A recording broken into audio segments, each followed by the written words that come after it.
Hello, I'm Mason LeBrock Henderson.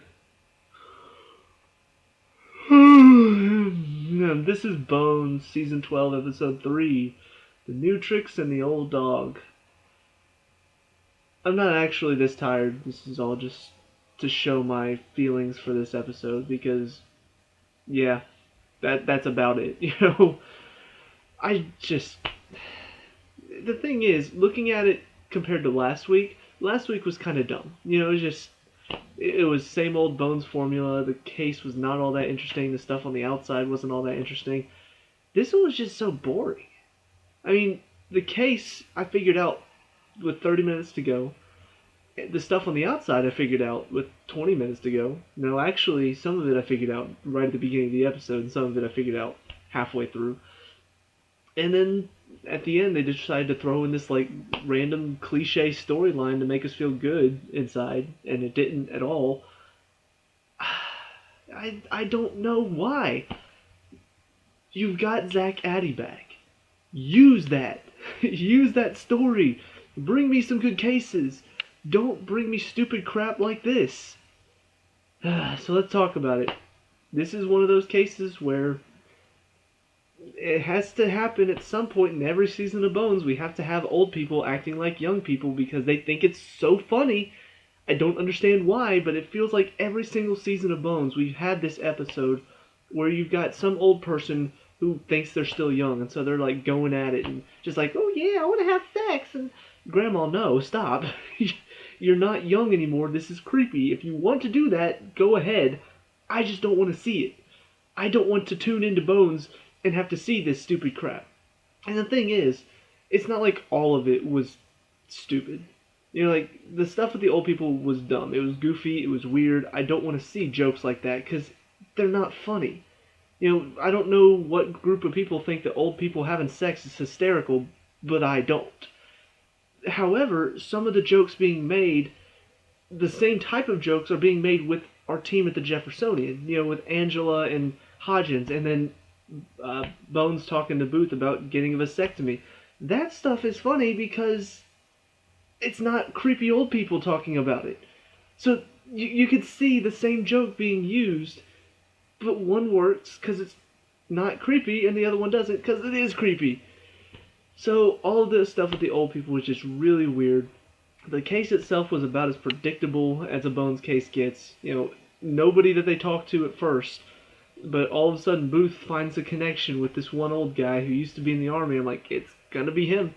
Booth's like, can you be my eyes and ears at this place? I'm like, why, Booth? You're asking the killer to do that for you. And they just keep trying to throw little, oh, it's supposed to be a guy who's really strong, so it's got to be that orderly. Oh wait, no, the guy's bones were degrading, so it turns out he's being given a placebo on his medication. Let's go talk to that one guy that we talked to earlier about being jealous over his relationship, because he was he was giving him false drugs or something like that.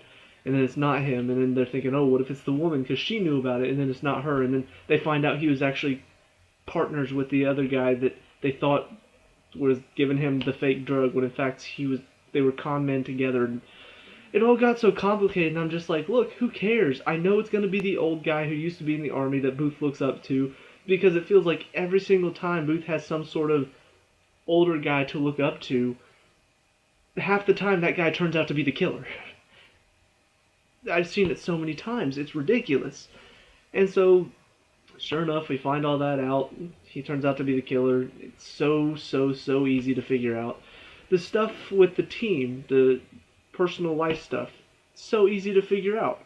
The stuff with Aristu and Cam, you know that they're not going to have another argument because they've already had way too many. If they try to do another argument, it would probably be really dumb and stupid, and I'd get even more pissed.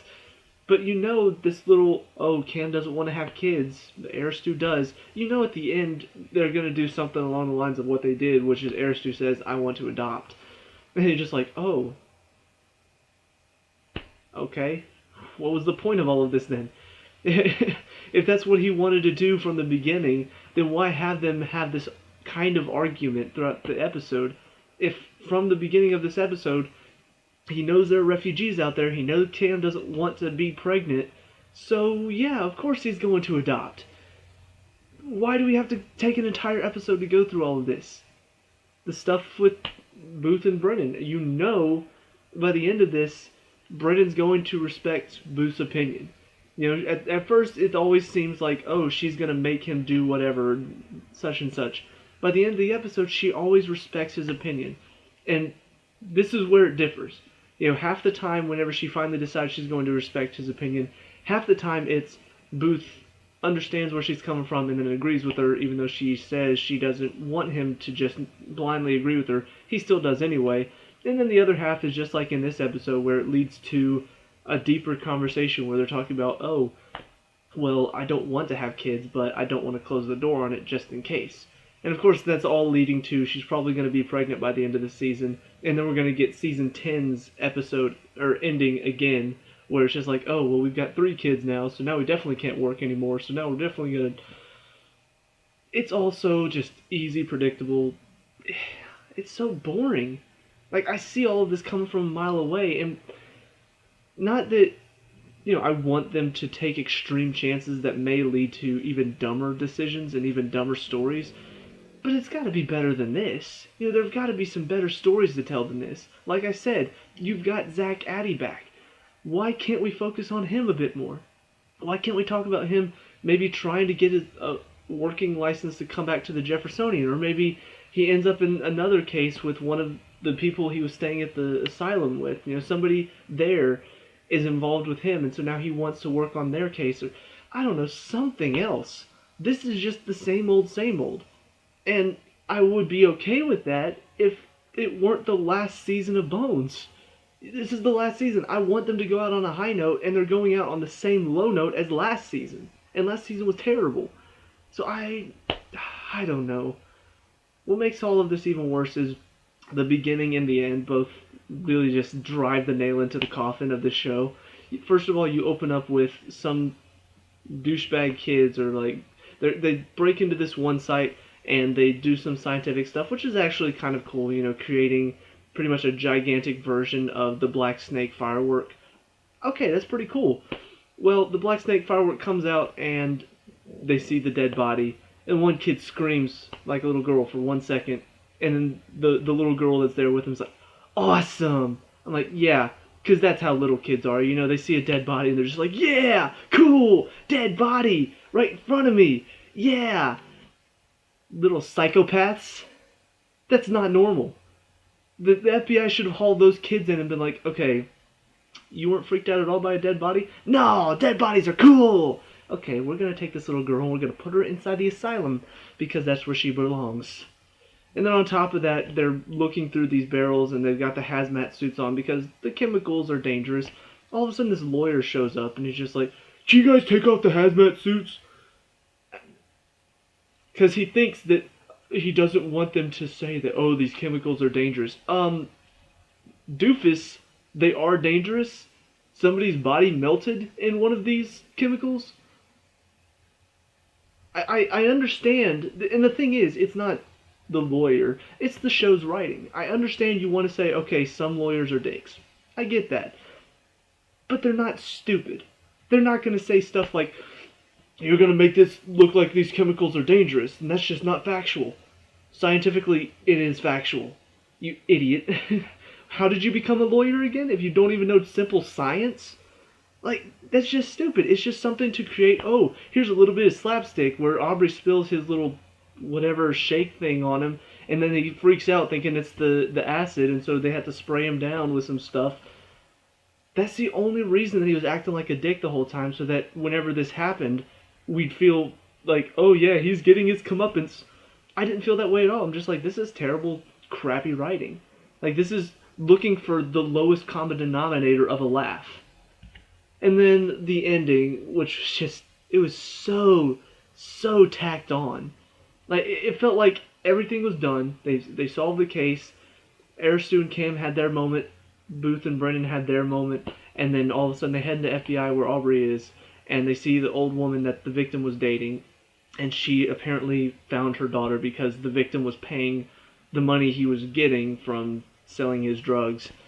He paid that money to get a private eye to track down this woman's daughter. And she's like, oh, so it turns out in the end he wasn't a con man after all. He fell in love. Because the story of a con man who's conning a woman but falls in love and so ends up not conning her, that's so original. This episode was already dumb enough. And then you felt like, you know what?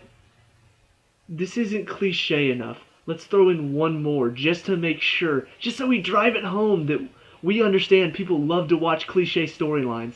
So let's just, here's this cliche story. Yeah, the con man that falls in love and ends up not conning the woman. Isn't it so great? Isn't it just great? No! Wow. The show is actually making me rage more than I did in the 11th season. And I thought I'd never get that rage induced again. Well, here we go. It's so dumb. I'm gonna need to take a breath. Long story short, this episode kind of drives home the fact that these writers don't have a clue what they're doing. They're just spitting out the same old formula. They're just giving us crappy case after crappy case. They're throwing out any cliche storyline that they can think of. And they're spitting out random bullshit humor just trying to get any laugh. And it's not what I expect out of a Bones episode. Bones used to be a clever show with an interesting scientific premise, some interesting characters to work off of, and pretty good cases that involved a lot of scientific deduction. Now it's just, let's just throw in some goofy slapstick humor, maybe get a few laughs here and there, simple formula every single case where there are no clues to go off of. It's just whoever you think it most likely did it, that's probably the one that did it, and they won't question them until the very end of the episode. And who cares about our characters anymore? Who really cares? Because it's all so cut and paste stories that you've seen 100 times. And I'm really disappointed that this is going to be the last season, and they don't care. They should care more than this. This is your last season. This should be your best season. Look at Sherlock. This was possibly Sherlock's last season. There's a lot of talk that it was. They cared about the writing. They put a lot of effort into making it clever, into making you think. So that way when you finish the season, you look back and say, wow, that was all connected. That's crazy how they all tied that together. That's some brilliant piece of writing right there. This is just crap. Crap, crap, crap. The first episode was good because Zach Addy was in it and they used it effectively and they brought us an interesting case to get involved in. And then they give us crap, and I guarantee next week is going to be crap as well. So I hate that this is the note that Bones is going out on, but it's apparently what the writers want. So let me know what you guys think down in the comment section below. What did you like and dislike about this episode? Let me know. We can talk about and discuss all that good stuff. Leave a like and subscribe for future Bones reviews. I'll see you at the next one. Peace out.